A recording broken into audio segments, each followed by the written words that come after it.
So we are coming to you from the 13th Management Forum of South Asian for 2015, and I have with me Dr. Gurucharan Singh, Professor from the University Punjabi, Patiala, Punjab. Lovely to have you here today, sir. Thank you very much. Is this your first time in Sri Lanka? Yeah, this is my first visit. I hope you're enjoying it as much as we enjoy having you here. Same here, same here. So our topic in discussion is sustainability. Yeah. So since you are representing a university, how do you see sustainability being connected to academics? You see, what we are doing, we are trying to have sustainable development of our curriculum, of our different courses, Yeah. number one. We are trying to develop our students according to the different kind of syllabuses which we are developing, and so that they can cater to the needs of either society or to the industry or to the government needs. That's how we are trying to make this academics sustainably. Okay, that's fantastic, sir. Are there any particular initiatives your university has taken to make sure this is done? We have taken several kind of initiatives. Number one, we have one scheme what you call National Service Scheme, that is NSS. Okay. We try to involve our students so that they can serve people around them, and ultimately they serve the people of their country. Absolutely. This is how their involvement is. Secondly, when we develop our curriculum, we give them some kind of challenging jobs so that their analytical and punching skills are developed. Absolutely. This is how they can have their technical skills to be built upon, and those technical skills they can use for societal development, for industrial development, and for contribution towards different fields. Okay. And this is what we are thinking as an academician, that a sustainable development can be done in academics. Okay, very well said, sir. Since we discussed about the academic point of view, what in your opinion should companies in India or in the South Asian region focus on if they are to improve on their sustainability, corporate social responsibility? What areas of improvement do you see? Now let's take example of India. Recently, Indian government have passed one bill which is a corporate social responsibility bill, in which with different classification of net worths, they have determined that they have to pay at least some percentage of their profits on some community welfare activities. But I go beyond that. Okay. Now in one of the article written by Michael Porter, that is how to reinvent capitalism.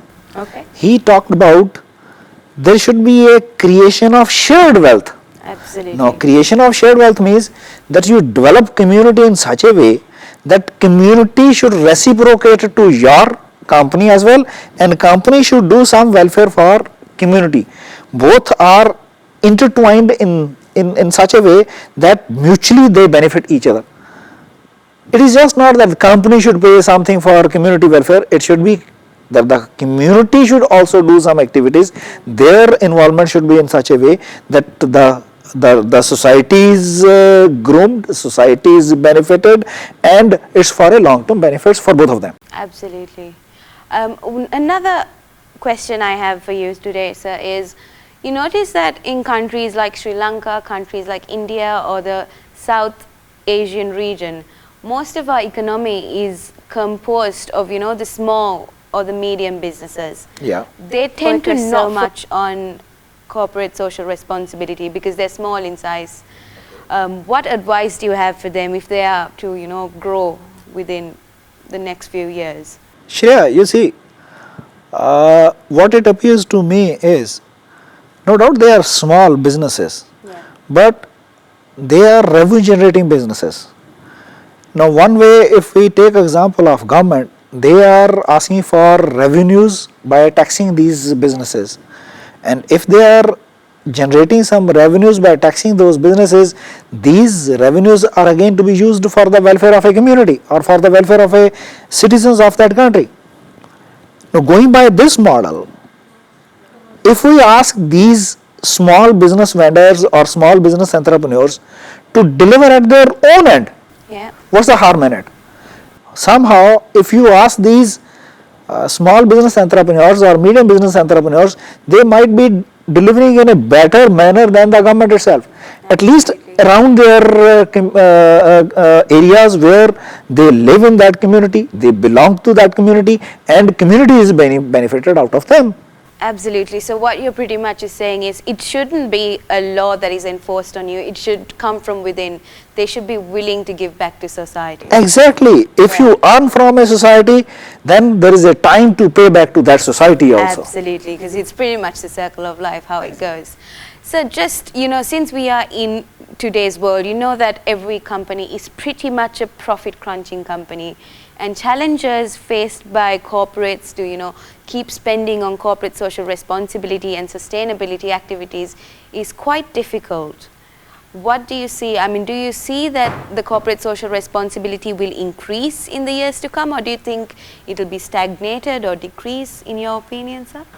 Now, there are two perspectives. Okay. One perspective is if we go by the law. Yeah. Now, law says that if you have a profit, spend some percentage of that profit on community welfare activities. That is mandatory, and that proportion of profit, if you spend, then you show it in your annual returns also. Now, this is a compulsion, this is mandatory aspect of any profit making company. Now, let's say if a company is not making any profit, certainly then that mandatory aspect is not applicable on them. But despite of this, how I view this corporate social responsibility is that, let's say if some company do something for some employment generation is there. Yeah. If you give some employment to one person whose livelihood depends upon you, that is again a contribution towards the community. Absolutely. Though it's a small, it's a medium business, let's say even not making profits, but it is at par. No profit, no loss.